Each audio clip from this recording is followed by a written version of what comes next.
passado, a gente vem evoluindo no livro de Apocalipse, a gente já viu no capítulo 1, né, a visão do Cristo glorioso. Ele reina na igreja, ele sustenta os seus pastores, né? Ele cuida da igreja, repreende.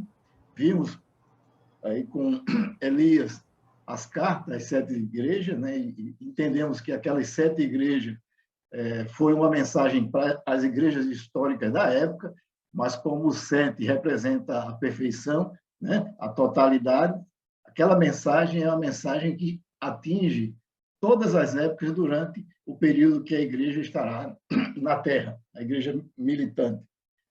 Vimos também no capítulo 4 a visão gloriosa do trono de Deus, né? A primeira visão que João sobe e vê o trono, os anciãos, os 4 seres viventes. No capítulo 5, a chegada do Cordeiro, né? Que venceu e por isso é digno de abrir o livro. A visão. E nesse capítulo 6 vamos ter finalmente a abertura dos selos, né? Ele vai falar sobre o significado. Vamos comentar sobre o significado e a interpretação de cada um desses selos, que não é unânime ao longo da história, né? Várias correntes de cristãos, né? Cristãos autênticos têm entendido de forma diversa as mensagens do Apocalipse. A nossa abordagem é a abordagem idealista, e nós, já na introdução, Rubens deu as diretrizes da interpretação. Nós entendemos que são cenas que são repetidas de diversos ângulos, na terra, no céu, e assim por diante. E nesse capítulo vamos abordar a abertura dos selos, né? Que acontecem em 2 sessões. Na primeira sessão, os 4 primeiros selos são os 4 cavaleiros. Essa expressão popular dos 4 cavaleiros do Apocalipse surge exatamente dessa parte do livro de Apocalipse, né?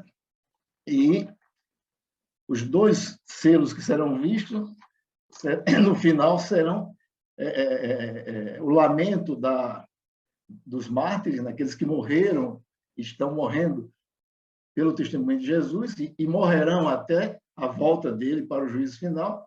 E, por fim, a primeira cena do juízo final. Eu vou ler o texto e os irmãos acompanham atentamente. Apocalipse 6, versículo 1. Vi quando o Cordeiro abriu um dos 7 selos, e ouvi um dos 4 seres viventes dizer com voz como de trovão: Vem. Olhei e vi um cavalo branco, e seu cavaleiro segurava um arco. Foi-lhe dado uma coroa, e ele saiu como vencedor, decidido a vencer. Quando ele abriu o segundo selo, ouvi o segundo ser vivente dizer: Vem. Então saiu outro cavalo, um cavalo vermelho. Ao seu cavaleiro foi dado o poder de tirar a paz da terra, de modo que os homens matassem uns aos outros. Foi-lhe entregue uma grande espada. Quando ele abriu o terceiro selo, ouvi o terceiro ser vivente dizer: Vem. Olhei e vi um cavalo preto, e seu cavaleiro tinha uma balança na mão. Então ouvi uma voz entre os 4 seres viventes que dizia: uma medida de trigo por 1 denário, 3 medidas de cevada por 1 denário, e não danifiques o azeite e o vinho. Quando ele abriu o 4º selo, ouvi a voz do 4º ser vivente dizer: Vem. E vi então um cavalo amarelo, e seu cavaleiro chama-se Morte, e o inferno o acompanhava. Foi-lhe dada autoridade sobre a 4ª parte da terra para matar a espada, pela fome, pela praga e pelos animais selvagens. Quando ele abriu o 5º selo, vi debaixo do altar as almas dos que haviam sido mortos por causa da palavra de Deus e do testemunho que deram. Eles clamaram em voz alta, dizendo: Ó soberano, santo e verdadeiro, até quando aguardarás para julgar os que habitam sobre a terra e vingar o nosso sangue? Cada um deles recebeu túnica branca, e lhes foi falado que repousasse ainda por um tempo, mais um tempo, até que se completasse o número de seus conservos que haveriam de ser mortos, como eles haviam sido. Vi quando ele abriu o 6º selo, e houve um grande terremoto. o céu escureceu como saco de... Aqui tem silício, mas eu acho que é... E a lua toda tornou-se... Era saco de crina, né? E a lua tornou-se como sangue. E as estrelas do céu caíram sobre a terra, como figos verdes derrubados da figueira por um vento forte.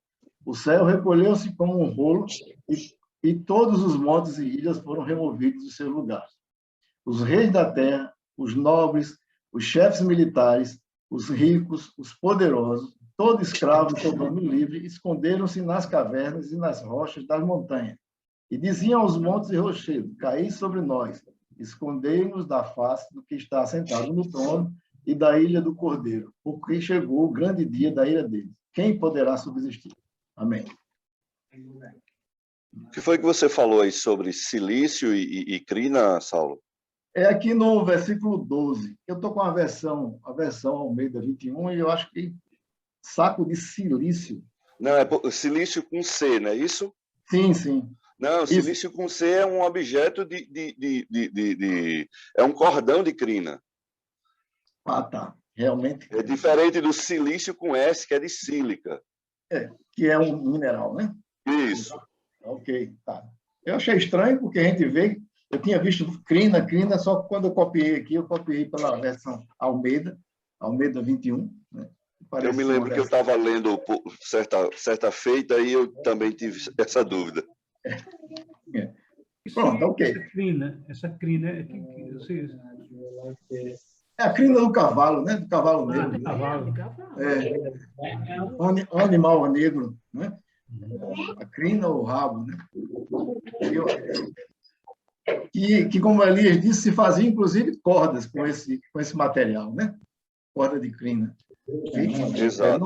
Não sei a finalidade. Não necessariamente é só de cavalo, não, tá? Pode ser pelo de outro animal, como cabra, enfim. Certo. Ok. Então, iniciando aqui a nossa exposição, é bem interessante aqui, já que a gente pode notar, é que cada um dos seres viventes, né, os 4, eles apresentam um cavaleiro. Cada um tem a oportunidade de apresentar ou chamar um cavaleiro. E também que, nesse capítulo, né, os selos são abertos, são rompidos, mas o livro ainda não é aberto, só os selos. Né? O livro vai ser aberto numa sessão, na parte final do livro de Apocalipse, mais à frente. Né? Esse contexto na parte final, quando fala do sexto selo, ele se aproxima muito de um discurso de Jesus, quando ele falou lá o princípio das dores, né? Que haveria perseguição, eles seriam levados perante reis, juízes, né? As mesmas figuras que ele fala lá, reis, governadores, basicamente são aqueles que vão se esconder na hora do juízo final. E, começando pelo primeiro texto, o primeiro selo, versículos 1 e 2, né, que diz assim, um cavalo branco com seu cavaleiro segurando um arco, né, e lhe foi dado uma coroa, e ele saiu vencedor e decidido a vencer. As figuras que mostram aqui, né, a indagação principal aqui, quem é esse cavalo, né, esse cavaleiro? O que é que significa? E o que significa um cavalo branco? Né? E nós vemos que na Bíblia, cavalo está associado à força, à conquista, né, à guerra. O cavalo sempre foi um instrumento de poder, um cavaleiro, né, armado. Né? Os exércitos que tinham carruagens e cavaleiros, eles conquistavam com mais facilidade. Isso está associado em várias passagens do Antigo Testamento, né? A força do cavalo, a força do guerreiro. E o que significa a imagem de um cavaleiro portando um arco. Né? Quem é esse cavaleiro? Ao longo da história,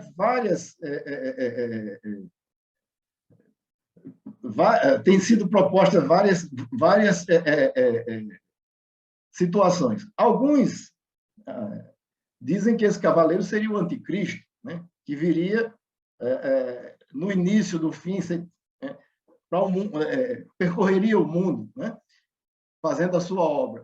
Mas outros dizem que esse cavaleiro é o próprio Jesus, né? Porque ele tem uma coroa, um cavalo branco. E no próprio Apocalipse vai dizer que o cavaleiro montado no cavalo branco, que é fiel testemunha, que é Jesus. Então, o próprio texto de Apocalipse dá a entender que esse cavaleiro pode ser Jesus. Já outros comentaristas vão dizer que o cavaleiro, na verdade, é a pregação do Evangelho. Né? E, no caso de Hendricks, que é o livro que nós adotamos, ele opta pela opção de que esse cavaleiro é o próprio Senhor Jesus. Né? Então,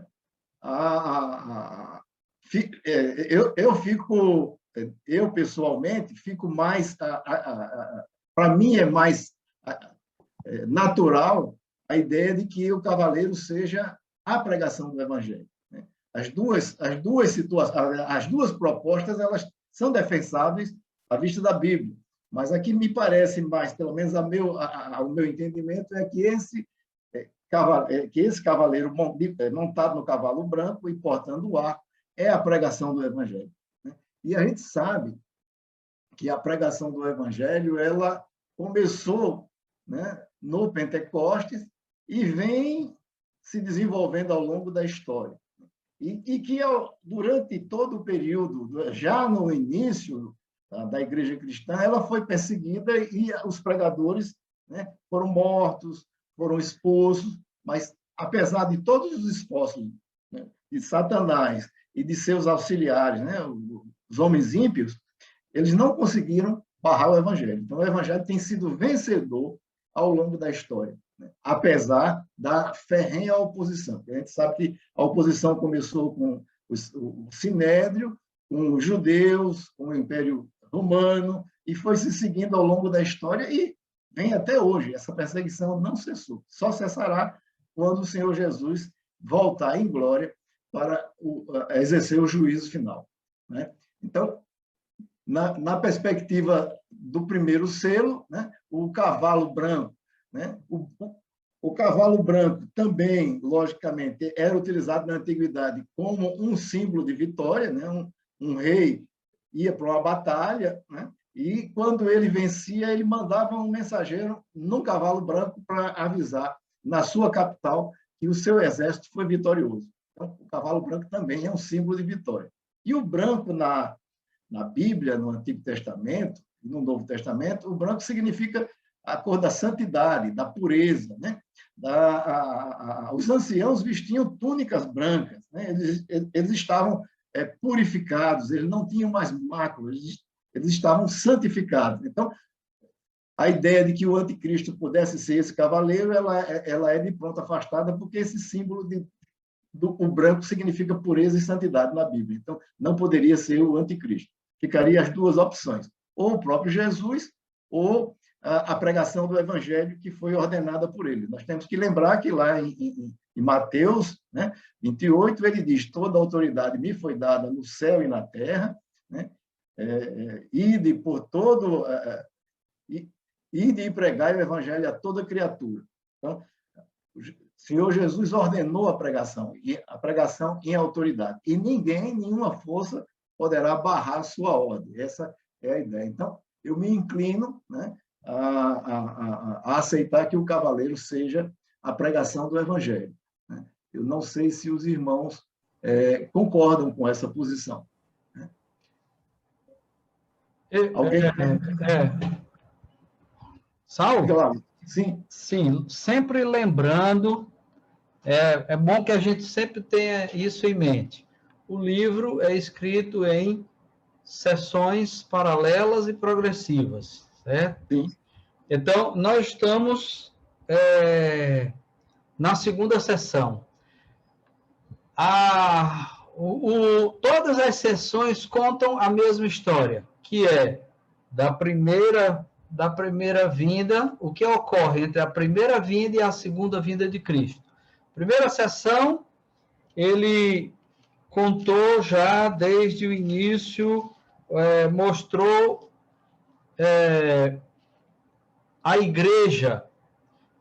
tanto servia para, e como você falou, tanto servia a mensagem das 7 cartas, tanto servia para a igreja, aquelas igrejas históricas, como serve para todas, para a igreja durante todo esse período.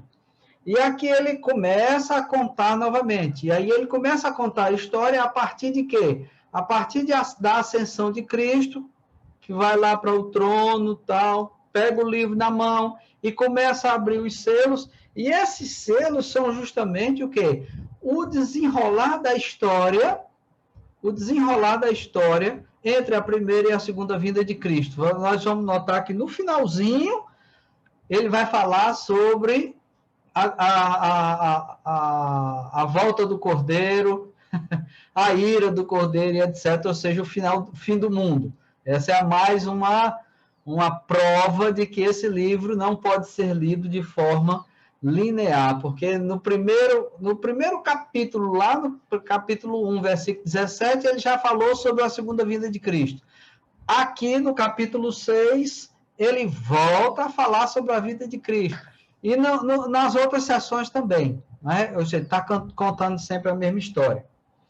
E então, a primeira coisa que ele fala é, justamente, a pregação do evangelho é vitoriosa. Isso, para os cristãos que estavam lendo esse livro, que estavam sendo perseguidos, que estavam sendo lançados às feras, era um motivo de alento, era um motivo de encorajamento. Cristo vence. A pregação do evangelho vence. Não é? Então, ele disse, o trabalho que vocês estão fazendo de pregar o evangelho não é em vão. Nós vamos vencer. Porém, ele vai dizer, olha, mas vocês vão sofrer perseguição durante toda a história da igreja. Há perseguição na igreja hoje, há perseguição depois, há perseguição agora, até o final dos tempos a igreja vai passar por perseguição. Porque a perseguição é até uma forma que Deus utiliza para purificar a sua igreja, né? Para manter a igreja pura e apegada à palavra. Certo? E é muito interessante isso. Esse cavaleiro, eu concordo com você, que eu acho que é mais compreensível se é a pregação do evangelho, embora, né, a pregação do evangelho prega quem? A Cristo, né? Então, no fim das contas, é Cristo que é vencedor, através da pregação do evangelho. Então, é a mesma coisa. Não existe essa dicotomia, ou é Cristo ou é a pregação, não. É Cristo na medida em que ele... Peraí, cadê o... Pronto. É Cristo na medida em que Cristo está sendo pregado e está vencendo onde quer que vá. A pregação do evangelho, ela é vitoriosa onde quer que o evangelho seja pregado.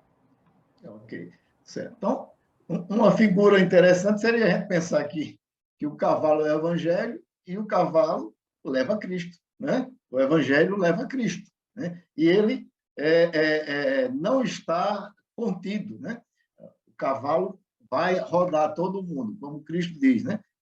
E será pregado o evangelho do reino e depois virá o fim. Então, essa pregação, ela ocorrerá como condição para que Cristo volte. Então, a pregação vai percorrer toda a terra, vai ser dada a oportunidade a todos os homens a se arrepender, e depois disso é que virá o fim. Então, nessa discussão, nós já, digamos, deciframos o primeiro cavaleiro do Apocalipse, né? O primeiro cavaleiro do Apocalipse é a pregação do Evangelho, e que ela não pode ser detida. O cavaleiro está com a coroa é o símbolo da realeza, né? E no livro de Apocalipse, em algumas versões, isso fica mais claro, e os santos e Jesus, eles têm coroas.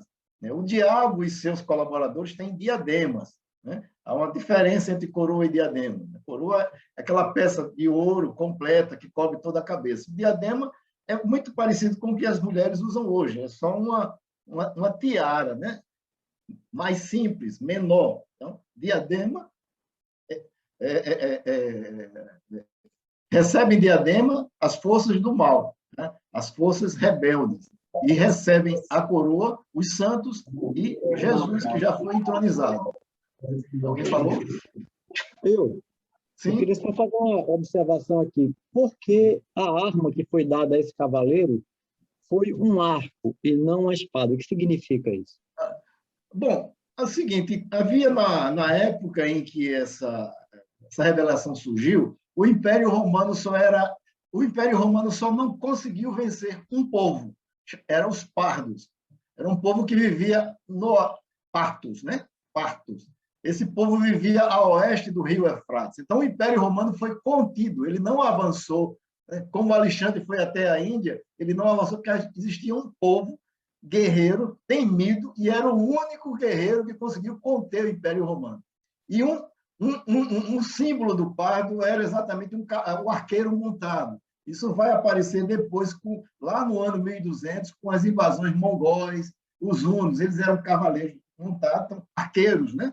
Arqueiros montados, e que se aproximavam e abatiam o seu inimigo sem precisar entrar em contato com eles. Os cavalos eram treinados, eram velozes. Esses cavaleiros tinham arco com muita potência, né? Então, provavelmente esses arqueiros conseguiam vazar essas flechas lançadas por esses arqueiros, atravessavam as armaduras, os escudos. Então, era o único, digamos assim, era o único guerreiro que as legiões romanas temiam, capaz de vencer. Então, a figura pode ser aí. O Império Romano era o grande perseguidor e aquele que estava tentando acabar com a igreja, com a pregação, né? Então, como um guerreiro parto, o evangelho não seria vencido por essa potência. A ideia é essa, o arco, né? A espada é utilizada pelo guerreiro a pé e o arco era utilizado pelo arqueiro parto, né? Da Pártia, né? Que é um descendente do Império, seria um dos descendentes do Império, do renascimento do Império Persa, muitos séculos depois. Então, a ideia mais aceita é de que essa figura representava aquilo que o Império Romano temia, né? E que é o que teme. O que é que a China teme? O que é que os comunistas, né, da União Soviética temiam? O que é que muita gente hoje teme? O Evangelho. O Islã teme. É a única coisa que eles têm, né? Eles conseguem dominar tudo, mas o Evangelho, não. Então, essa seria, digamos assim, uma interpretação para essa figura. Eu não sei se Rubens tem outra. Exato. Justamente. Veja, lembrando, como você falou, os guerreiros partas, eles eram arqueiros e venciam o Império Romano. Então, vejam aí a coisa. Então, na perspectiva da época, os partas eram invencíveis. Então, eles vinham vencendo e para vencer. Então, da mesma forma, o Evangelho vem vencendo e para vencer. Foi o único povo em que o Império Romano teve que fazer um acordo de paz e pagar para eles não avançarem, né? Nenhum outro tinha acordo de paz, era se render ou morrer, né? Eles conseguiam liquidar. Então eles, a figura desse guerreiro, esse arqueiro montado, era digamos assim, era uma assombração para o Império Romano, de fato, né? Então, e era um conforto para quem estava vendo essa figura, né? Um cavalo branco, um guerreiro, simbolizando um guerreiro que o Império não conseguiu conter. Então, o Evangelho venceria o Império Romano. Ok, Persiano? Okay. Então, vamos lá. Então, vamos passar para o segundo selo. Está tudo bem aí com o primeiro selo? A gente conseguiu... vamos avançar para o segundo selo, né? O segundo selo diz assim: quando ele abriu o segundo selo, ouvi o segundo ser vivente dizer, vem. Então saiu outro cavalo, um cavalo vermelho. Ao seu cavaleiro foi dado o poder de tirar a paz na terra, de modo que os homens matassem uns aos outros. E foi-lhe entregue uma grande espada. Novamente a figura do cavalo, né? um animal potente, um animal disposto para a guerra, que dava poder ao seu cavaleiro, mobilidade, né? E ajudava seu cavaleiro a ser vitorioso. E agora esse cavalo é vermelho, né? Não é à toa que a cor vermelha é a cor de sangue. Numa batalha muito violenta, os guerreiros que sobreviviam saíam banhados de sangue, vermelhos de sangue. Né? Em outra parte de Apocalipse, né, o cavaleiro montado no cavalo branco vai ter o seu manto tinto de sangue. Jesus vencedor. Né? Então, a cor vermelha faz referência ao sangue derramado e, segundo alguns comentaristas, esse sangue seria o sangue dos mártires, né? O sangue dos crentes. Né? E esse cavaleiro representa a perseguição religiosa que se levanta desde o início da igreja e só cessará com a vinda do nosso Senhor. Então, o vermelho significa isso. Né? Matasses uns aos outros, tem que lembrar que Jesus disse que eu não venho trazer paz à terra, muito pelo contrário, vim trazer divisão. Né? Vai ter, em Lucas 12, 51, 53, ele assim declara: penseis que vim trazer paz à terra? Não, eu vos digo, mas sim divisão. Pois daqui em diante, 5 pessoas estarão divididas numa casa, 3 contra 2 e 2 contra 3, estarão divididos pai contra filho, filho contra pai, mãe contra filha e sogra. A ideia aqui é que haveria divisão dentro das próprias nações, dentro da família. Então, pai e mãe aí pode ser interpretado como família, mas também como nação. Então, um determinado reino perseguiria seus próprios cidadãos por conta do testemunho de Jesus. Essa seria uma interpretação. E quanto à espada, né, essa espada merece um comentário. No texto, no grego, essa espada, existe 2 tipos de espada. Né? Uma espada que era uma espada de guerra, longa e pesada, que alguns guerreiros carregavam ela no ombro, né, de tão pesada que era, e uma espada curta, tipo uma adaga. Né? Essa que é referida no texto está caracterizada como machaira, uma faca grande usada para cortar e matar animais. Seria a mesma ferramenta, por exemplo, que Abraão utilizou quando ia sacrificar Isaac. Né? O cutelo estaria caracterizado nessa ideia, ou uma adaga sacrificial. Então, mais uma vez, indicando que esse cavaleiro representa a perseguição de morte contra os crentes. Né? A ideia que dá é essa. Né? E devemos atentar, como já vimos comentando, que essas pessoas estavam sendo levadas à morte. Né? Estavam sendo mortas. Então, para elas, fazia sentido. Né? E mais, que a perseguição não cessaram. Nesse momento, morrem muitos cristãos, né? Que nós nem sabemos, em várias partes do mundo, os cristãos são mortos, igrejas são cercadas, e até na Nigéria, no Sudão, são queimados os cristãos no domingo, isso acontece com frequência, né? E o mundo não se indigna com isso. Agora, se você matar uma tartaruga, uma ribaçã, né? Aí você é crime inafiançável. Ninguém se move quanto a isso. Né? Então, bem como o Senhor Jesus avisou, né? Serão levados, vocês vão ser como ovelhas indo ao matadouro. A ideia é essa, a desse segundo cavaleiro. Seria a perseguição religiosa contra os crentes, aqueles que mantêm o testemunho de Jesus. Na época em que essa carta estava sendo escrita, a principal causa de perseguição era a negativa dos cristãos de participar do culto imperial. Eles se negavam a sacrificar aos deuses e a honrar o imperador. E, por isso, eles eram vistos como inimigos do Estado. Então, esse era o grande motivo da perseguição. Pronto, eu acho que o segundo cavaleiro seria interpretado dessa forma. Algum comentário ou alguma dúvida dos irmãos?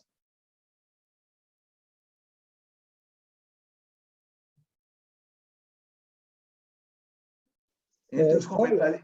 Sim? Sobre esse cavaleiro aí, esse cavalo vermelho, eu tinha uma ideia de que poder para tirar a paz da terra. Eu pensei que era uma coisa mais generalizada, não seria guerras. à cristão, né? Isso vai acontecer mais à frente, né? A ideia aí. Bom, como ele porta uma adaga, né, uma faca pequena, que era utilizada para sacrifício, então não seria uma guerra, né? Nem é um país invadindo o outro. Pai e mãe... Mas é uma faca grande, é uma espada grande. Não, a machara é uma arma curta usada para esfolar animais, que era utilizada para sacrificar. Por exemplo, ela seria usada pelo sacerdote no templo, né? A espada longa vai ser no outro cavaleiro. O cavaleiro Não, vai trazer... O vermelho ele foi lhe dado uma grande espada. O Saulo, as nossas traduções não são boas. Estão dizendo uma grande espada. E fala sobre tirar a paz da terra. E matar os homens uns aos outros. Eu acredito que... generalizada.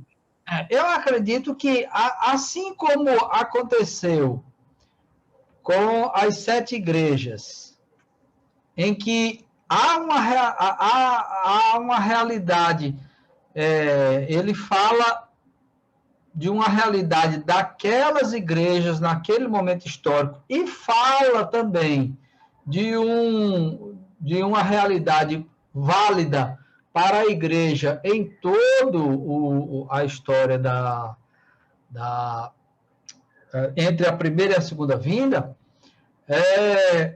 Aqui também nós podemos fazer essa interpretação mais elástica. Há a perseguição da igreja, tanto é que ele vai entrar mais em detalhes um pouco mais à frente, há essa interpretação, mas também há essa interpretação de guerras no mundo, generalizadas, né? Veja que, posteriormente, que o próximo cavaleiro vai falar sobre escassez, que é uma coisa que sempre acompanha a guerra, né? Depois de uma guerra ou durante a guerra sempre tem escassez, né? Então, eu acho que talvez haja essa dupla interpretação que a gente pode fazer, né? Vários outros comentaristas optam por essa mais genérica, né? Como o Persiano está levantando aí. Wilcock, aquele menino que a gente tem, Hernandes Dias Lopes também fala sobre isso. Então, de fato, há essas duas possibilidades e uma não elimina a outra, na verdade, né?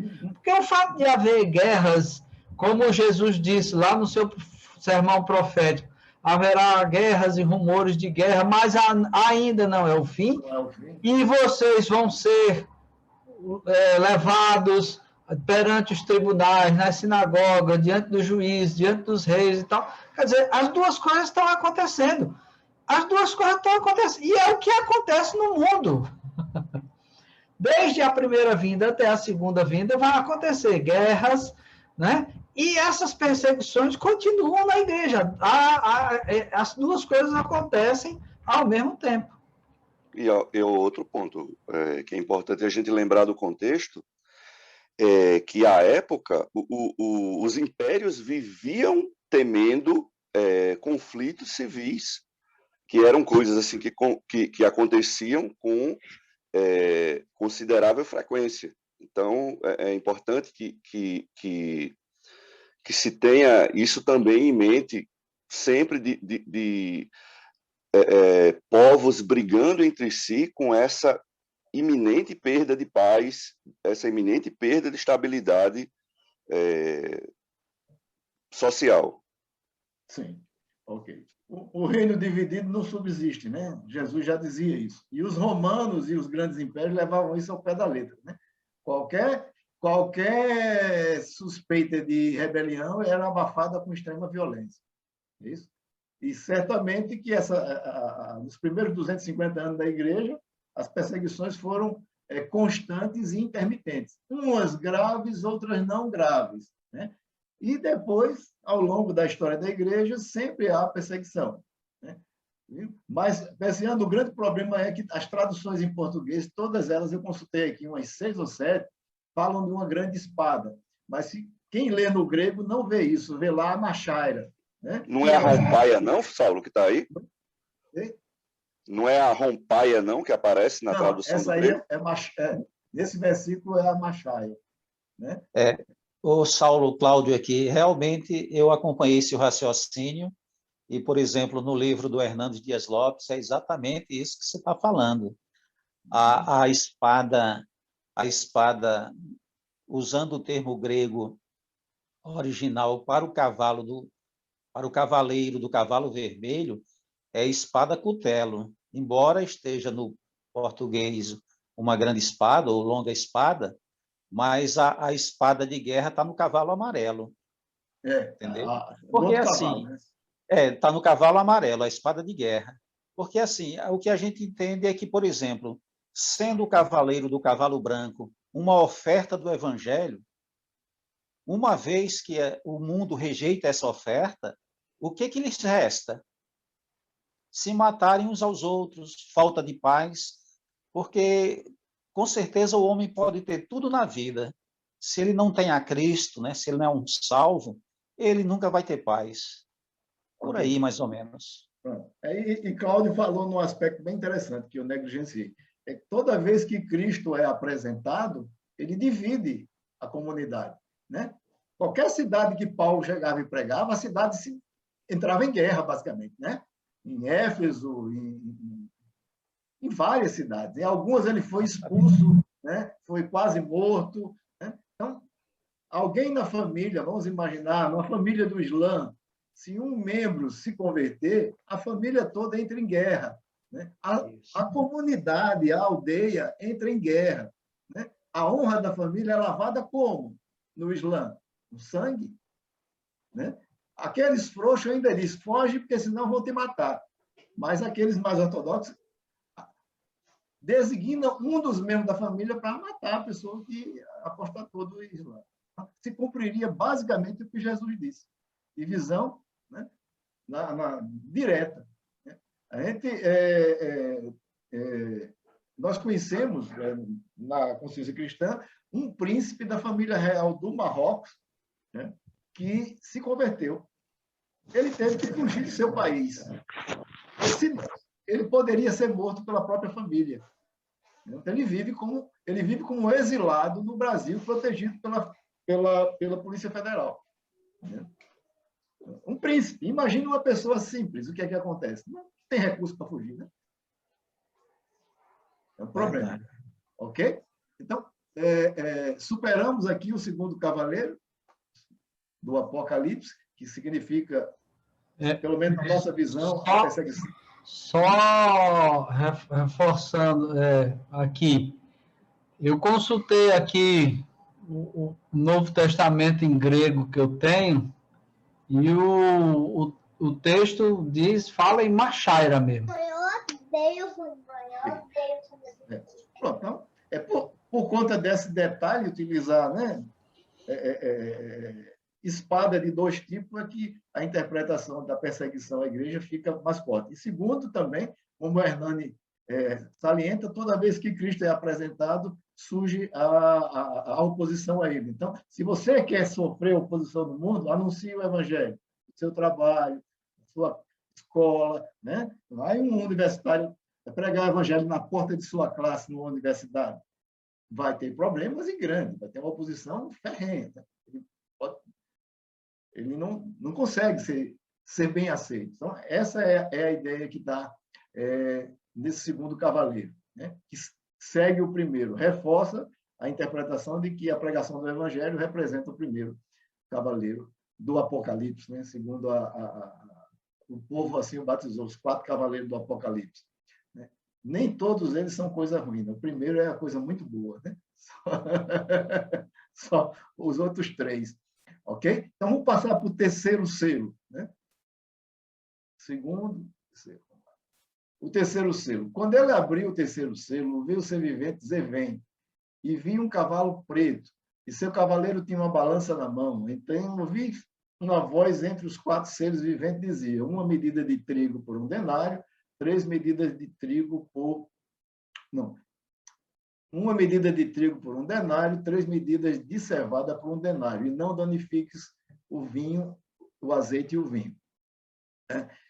O que simboliza esse cavaleiro? Ele traz uma balança na mão, uma balança, peso.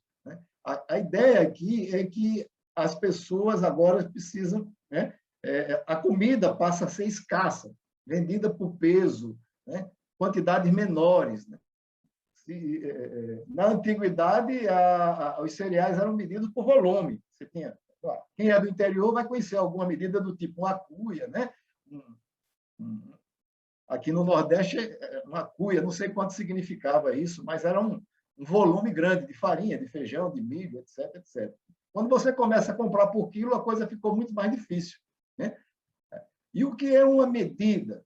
Uma medida era a porção diária para sustentar um homem, um trabalhador, um guerreiro. Então, seria o pão de um dia. Então, e 1 denário era o salário de um trabalhador avulso, aquele que trabalhava por diária. Então, o trabalhador está dizendo que vai haver uma escassez de alimentos, não vai haver, digamos assim, uma fome generalizada, porque quem tiver dinheiro comprará, só que vai comprar caro. Nos comentários, essa proporção de 1 denário era cerca de 12 vezes o preço normal do cereal. Então, esse trabalhador ganharia por um dia de trabalho aquilo que só daria para alimentar ele mesmo. Imagine o que ia acontecer com sua família, já que as famílias na antiguidade eram muito mais numerosas do que as nossas hoje. Tem uma família com muitos membros. Então, significava que aqueles que não tinham o dinheiro, eles passariam fome, não por falta de alimento, mas por falta de dinheiro para comprar. E tem mais um detalhe: não danifique o azeite e o vinho. Significa que aqueles que tinham recursos, ricos, não teriam falta digamos assim, dos seus itens de luxo. O vinho e o azeite significa conforto da vida. O pobre não tinha esses artigos com facilidade. Então, isso significa uma carestia generalizada que atingiria certamente os mais pobres. E no contexto da revelação de Apocalipse, os cristãos estavam nessa categoria porque eles estavam sofrendo perseguição. Na perseguição, você tinha problema nos seus negócios, Você poderia ter seus bens confiscados pelo Estado. Em alguns casos, o chefe de família preso, morto, Os seus filhos e mulheres e filhos poderiam ser vendidos como escravos. Então, eles estariam numa situação de penúria. Aqueles perseguidos pelo testemunho de Jesus, e essas pessoas estariam na condição do que a gente chama hoje de refugiado, os que escapassem com vida. E o que é um refugiado? Uma pessoa que perdeu tudo. Um refugiado da Venezuela, que a gente está vendo aqui nas esquinas, aqui nos cruzamentos de Natal, são pessoas que saíram, estão aqui com a roupa e o couro, não falam idioma, são pessoas que estão numa situação muito difícil. Não tem dinheiro para comprar alimento, e a ideia é essa, é uma escassez de alimento, que não significa que aqueles que têm recursos seriam afetados. Como hoje está acontecendo. Essa pandemia ela está trazendo o quê? Falta de emprego, falta de renda, diminuição da produção, uma inflação dos alimentos terrível, Pessoas que, com o mesmo salário, já não compram alimento suficiente para a família. Basicamente, esse cavalo preto já está atuando hoje. Em vários períodos da história isso aconteceu. Basta ter um problema climático, uma guerra, uma coisa desse tipo, uma praga na agricultura que... Um mau governo, como acontece na Venezuela, por exemplo. Exatamente. Essa semana eu estava escutando rádio, aí o cara estava comentando sobre o lançamento da cédula de 1 milhão de pesos de bolívares venezuelanos, que vale 1 milhão de pesos, de bolívares venezuelanos, equivale a 50 centavos de dólar. Meu Deus. Para você ver. E lá a fome está generalizada, quer dizer... Cavaleiro Negro da lá. E olha que não houve guerra lá, né? É apenas um governo ruim. Corrupto, ladrão, que acontece isso. E aí, mas os ricos, os amigos que estão juntos ao poder, não estão passando nenhuma necessidade, né? O azeite e o vinho lá tá tranquilo. Garantido. Assim como aqui no Brasil, né? Quem tem dinheiro tá tomando azeite e vinho com maior tranquilidade. Para eles... Exatamente. Então, Rubem, sim. O que eu entendo é que esses cavaleiros, ao darem partida, né, a partir do início nessa era neotestamentária, é que eles têm sido uma constante e têm acontecido em paralelo e de forma ininterrupta, que vai da primeira à segunda vinda de Cristo.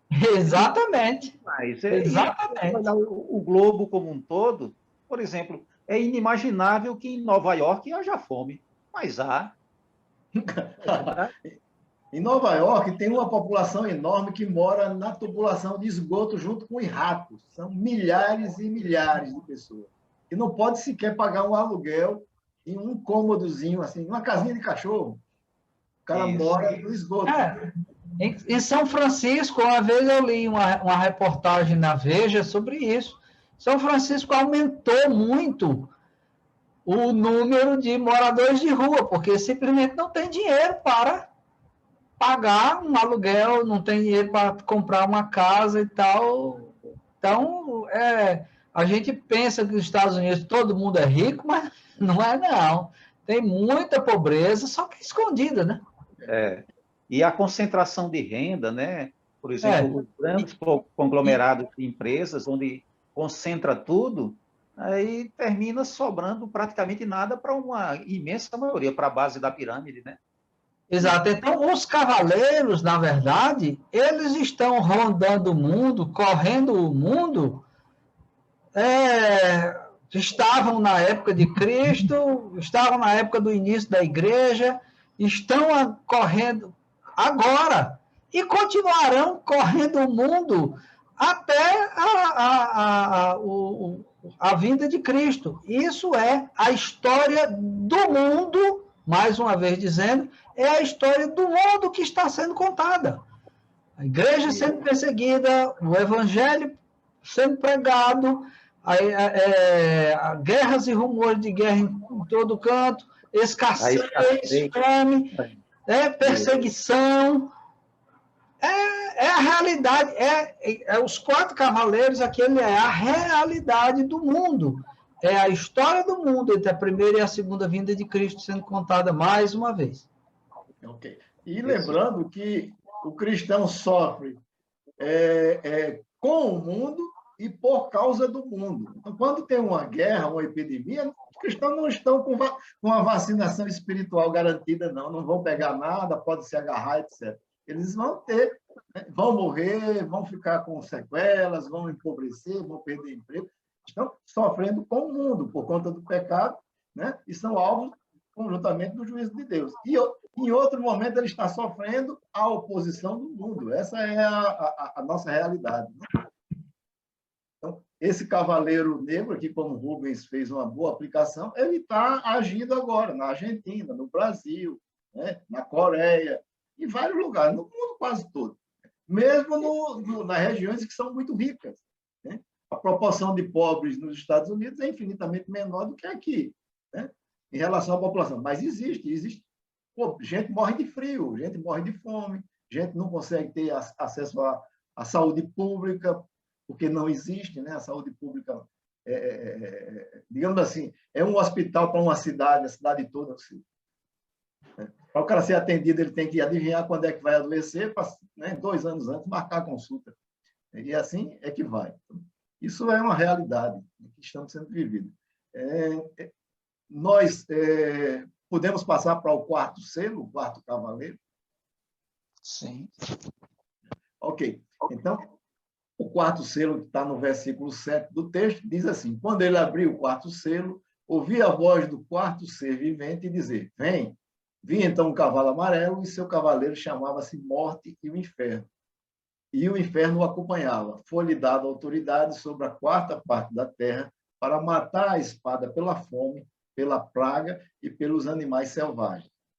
Então, o que é que significa esse selo?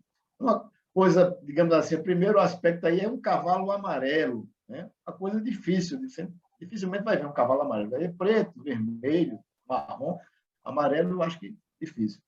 Mas a cor aí é uma cor que, no texto grego, a cor que está lá é chloros. Né? É uma que seria um amarelo esverdeado. Eu não sei se alguém já viu um pus assim, de uma ferida bem agravada, que tem uma cor, né, amarelo esverdeado. Ou É a palidez que sucede à morte. A palidez que sucede à morte. A cor de um cadáver. Isso. Arroxeado, esverdeado, amarelado. Essa é a ideia. E, realmente, agora a espada que está aqui no texto é, de fato, uma espada de guerra, né? Um instrumento de ataque grande, né? Pesado, nesse caso. Né? E a ideia desse cavaleiro... E outra coisa também que chama, diz, chamava-se Morte, né? Esse é o cavaleiro da morte, de fato, esse é o cavaleiro da desgraça, né? E o inferno o acompanhava. As nossas traduções, né, chegaram no português, traduziram Hades e Sheol, né, do grego e do hebraico, por inferno. Não significa exatamente o inferno que a gente pensa que é pós-morte, né? O inferno que vai ser a morada eterna dos ímpios. Seria uma espécie de mundo dos mortos. Né? Uma vez que você morre, você é tragado pelo inferno, ou seja, pela sepultura. A ideia aqui é mais de sepultura. Havendo morte, haverá sepultura. Então, onde vai a morte, vai a sepultura. Né? Essa seria a ideia. Em vários textos do Antigo Testamento, você tem que foi tragado pelo Sheol. Né? Essa é a ideia. Não é exatamente o inferno, o destino final dos ímpios. Né? Alguns comentaristas vão interpretar isso, mas isso significaria que só quem morreria seria os não salvos. Mas esse cavaleiro vai atingir indistintamente os salvos e não salvos. Então, a ideia do inferno, destino final, não se sustenta. Né? Essa é E Ezequiel tem um texto que ilustra isso. Porque assim diz o Senhor, né? Quando eu enviar os meus 4 maus juízos, a espada, a fome, as bestas feras e a peste contra Jerusalém, para eliminar homens e animais. Né? O juízo sobre Jerusalém, que veio, né, com os babilônicos, depois veio com os romanos, ele, de fato, era um cavaleiro desse. Né? A guerra, o cerco de uma cidade na antiguidade, levava à fome, levava a doenças, né? Várias doenças, e o ataque pelas feras também. Né? Uma região abandonada, devastada pela guerra, você tinha as feras devorando os cadáveres no campo. Então, essa é uma visão desse cavaleiro. Né? Esse cavaleiro traz um juízo terrível, né, para o mundo. E isso vem acontecendo e vai acontecer em graus maiores e menores. Imagine isso, Segunda Guerra Mundial, Primeira Guerra Mundial, é esse cenário, né? Morte, fome, né? Peste, né? Pragas. Esse juízo vem isolado ou conjuntamente, dependendo aí do decreto de Deus. Essa é a ideia desse cavaleiro, desse último cavaleiro, né? Que é o cavalo amarelo ou verde, amarelo esverdeado. Algum comentário, irmãos? Eu acho melhor caminhar, porque são 10h58. Eu queria só fazer um comentário bem rapidinho, pequenininho. Ok. É que tem uma coisa aí que chama atenção, é que foi dada autoridade para matar a espada por meio da guerra e da fome até a 4ª parte da humanidade. Porque Sim, muitas vezes as pessoas têm uma ilusão, né, sem ter conhecimento de algumas causas da própria Bíblia, né, é que o mundo um dia vai ser destruído através de guerras, mas o que eu entendo aí é que por mais que as guerras sejam destruidoras, etc e tal, está dito aí por Deus que só vai, por mais que as guerras sejam assim, só vai até a quarta parte da humanidade e nada mais do que isso. E a prova é que, por exemplo, essas guerras que você mesmo citou, Primeira e Segunda Guerra Mundial, elas foram incapazes de dizimar a humanidade, né? Quem sabe, talvez naqueles dias eles também, os habitantes da Terra pensassem, agora vai acabar tudo, mas não é assim, né? hum, Deus, esses juízos, a gente vê por essas palavras que eles são juízos misturados com misericórdia. Ainda não é a ira consumada de Deus, né? Então, sim. eu entendo, eu fui tocado por essa partezinha aí, é que as guerras, por mais terríveis que sejam, elas não podem destruir mais do que a quarta parte da humanidade. Sim. Não, não só as guerras, Cláudio, mas também as pandemias, as pestes, né? Porque a pior Isso, peste que teve hoje foi, até hoje, na Europa, foi a peste negra, né? Estima-se que ela isso. matou exatamente isso, um quarto da É. população. Guerras e pestilências, é verdade. Tá certo. Também, né? Somados ou não. Então, basicamente é isso. Irmãos, a gente tem o compromisso de terminar às 11 ou a gente pode avançar mais um pouco aí em votação. Vamos lá, agora vamos ver se corre, né? Vamos lá, então. Vamos lá. Então, vamos Tá. para o quinto selo, né? Quando ele abriu o quinto selo, vi debaixo do altar as armas dos que haviam sido mortos por causa da palavra de Deus e do testemunho que deram. Eles clamavam em alta voz, dizendo: Ó soberano, santo e verdadeiro, até quando aguardarás para julgar os que habitam sobre a terra e vingar o nosso sangue? Cada um deles recebeu túnicas brancas e lhe foi falado que repousasse ainda por um tempo, até que se completasse o número dos seus conservos que haveriam de ser mortos, assim como eles também haviam sido mortos. Então, aqui o selo representa uma primeira visão, né, do juízo final, né, digamos assim, uma primeira visão detalhada, né, do juízo final não, é o próximo. Um clamor dos mártires, daqueles que morreram por conta do testemunho, né? E aqui é interessante que o local onde é que eles estavam, né? Debaixo do altar.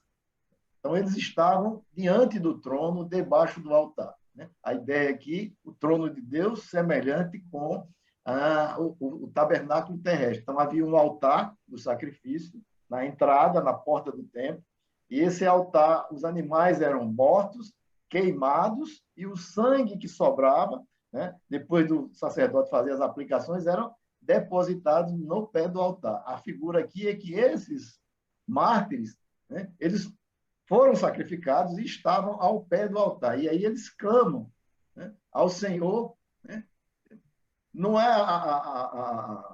merece destaque aí que eles não perguntam por quê, mas até quando. Eles estão impacientes, eles querem, como João, eles querem ver o desfecho da história, eles querem ver a igreja consolada, né, os mártires, a igreja triunfante, né, a volta de Jesus e a consumação dos séculos. Então, eles perguntam: até quando, ó soberano Senhor, aguardarás para julgar e vingar o nosso sangue? E vale também a gente observar que cada um deles recebeu túnicas brancas, né, que representa santidade. Eles não estão mais afetados pelo pecado, eles já estão no gozo, né? E aqui eles estão em repouso. Eles não estão ainda no estado final, não, só vai acontecer o estado final quando eles receberem o corpo glorificado na volta do Senhor, mas no momento em que o eleito, o salvo, morre, imediatamente ele comparece diante a Deus e passa a antecipar o gozo eterno. Eles já estão descansados de suas labutas, de seus pecados, de suas dores, eles estão consolados. E a preocupação desses fiéis é, né, até quando terminará essa digamos, terminará essa luta da igreja na terra? Até quando Cristo resgatará? E os irmãos serão reunidos, né, em gozo eterno. Essa é o clamor desses mártires, né? Eles, deixa eu ver mais. Bom, já falei das vestes brancas, do altar. Esqueci alguma coisa? Passar correndo. Saulo, Sim. é o seguinte, Eu acho que a gente tem que correr, pessoal, senão vai ficar muito longo. Infelizmente, eu acho que não vai dar para a gente ficar fazendo comentário, não, porque são 11h04. Senão vai ficar longo demais a aula. Certo. Ok. Era Cláudio que estava falando? na verdade, quando ele chama atenção para a questão do número dos mártires que haveriam de se complementar, é que a gente pode entender por isso aí que enquanto não se completar esse número, que é desconhecido nosso, mas conhecido para Deus, né? O evangelho vai estar atuando, né? A pregação e todas as demais coisas descritas nos demais selos, né?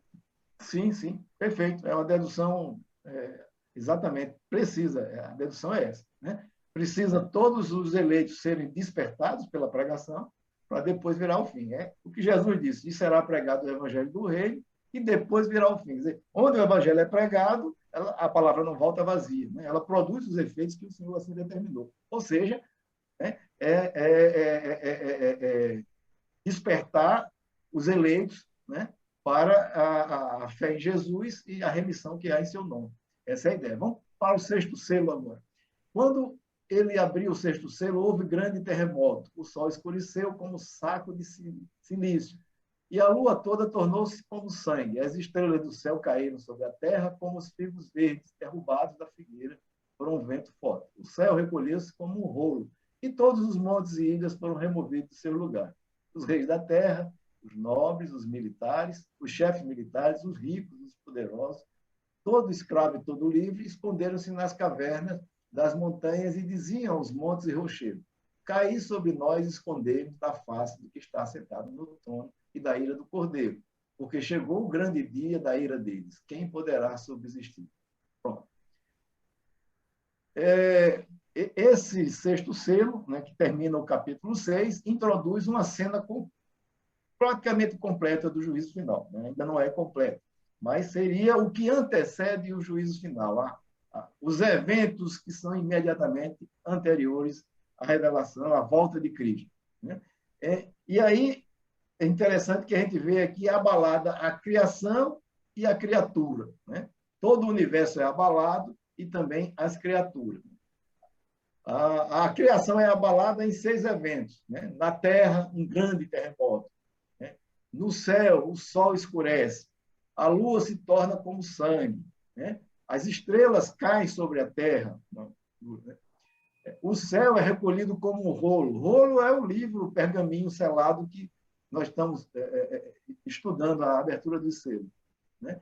E, por outro lado, a natureza ou a criação é abalada por esses eventos, os homens, a humanidade toda também é abalada, né? Então, ele aqui fala dos reis da terra, aqueles grandes líderes, os líderes de grandes nações, que alguns mandam até, né, comandavam o destino do mundo, os príncipes, né, aqueles que são subalternos aos grandes líderes, líderes regionais, de países menores, de potências políticas menores, comandantes militares, né, os homens que comandam as forças militares, as forças de guerra, né, os ricos, né, aqueles que detêm o poder das riquezas, né, os poderosos, né, pessoas que, de alguma forma, influenciam, exercem poder, mas não usam nem o dinheiro, nem a força militar, nem a força política, e a gente tem muitos exemplos hoje. As empresas de tecnologia, o pessoal da arte, da mídia, faz esse papel, né? E os outros, a última categoria, os homens livres e escravos, aqueles que não exercem poder, né? Mas vivem debaixo do sistema de poder dos primeiros, né? Todos são igualmente tomados de um repentino pavor. E eles sabem o que é que está acontecendo. É interessante isso. Eles sabem o que é que está acontecendo, né? A ideia aqui é que todos estão cientes do juízo final, porque o evangelho foi pregado. A ideia do evangelho foi pregado, todos sabem que Cristo um dia volta, né? Fazem pouco caso disso, como na época de Noé. Né? Aí, quando isso acontecer, eles vão lembrar, me disseram que ia acontecer, é aquilo, é a ira do Cordeiro, é o dia terrível do Senhor. Né? Isso E quem poderá subsistir? Quer dizer, sua força, sua beleza, seus relacionamentos, seu dinheiro, nada disso vai poder lhe socorrer nesse momento. Agora você vai prestar conta diretamente ao soberano Senhor dos seus atos e receber sua justa condenação. Essa é a ideia. A ideia do grande e terrível dia do Senhor foi anunciada no Antigo Testamento por vários profetas. Malaquias, Sofonias, Amós, eu não consegui localizar o texto, mas Isaías fala nisso. Né? O dia da vingança do nosso Deus, em Isaías, ele fala assim, né? O dia da vingança do nosso Deus, tudo é o dia do juízo final. Os crentes estavam, no primeiro século, havia uma expectativa de que Jesus voltaria naquela geração. Então, essa expectação do juízo final ela era muito premente, coisa que foi perdida na presente geração ao longo da igreja. Então, essa é a primeira cena do juízo final, ainda incompleta, né? Mas que já dá um avant-première do que é que vai acontecer. Né? Eu penso que, bom, acho que os principais aspectos foram comentados. Alguém tem algum acréscimo, alguma contribuição, alguma dúvida? Só reforçando, né? E aqui termina a história da humanidade, né? Como nós conhecemos, que é contada aqui entre a primeira e a segunda vinda de Cristo, nessa sessão, que será retomada na terceira sessão, vai contar novamente sob outro ângulo, sob outras perspectivas, mas também vai contar a mesma história entre a primeira e a segunda vinda de Cristo. Aqui. E, mais uma vez, reforça o que nós vimos dizendo, que esse livro não pode ser lido de forma linear, como se fosse sequência cronológica do capítulo 1 ao capítulo 22. Por quê? Porque aqui, no capítulo 6, já nós temos o fim do mundo, o juízo final, a volta de Cristo. O dia da ira do Cordeiro. Então, aquela perspectiva pré-milenista de ler como se fosse uma leitura literal e cronológica, ela cai por terra. Ok. Ok, vamos encerrar com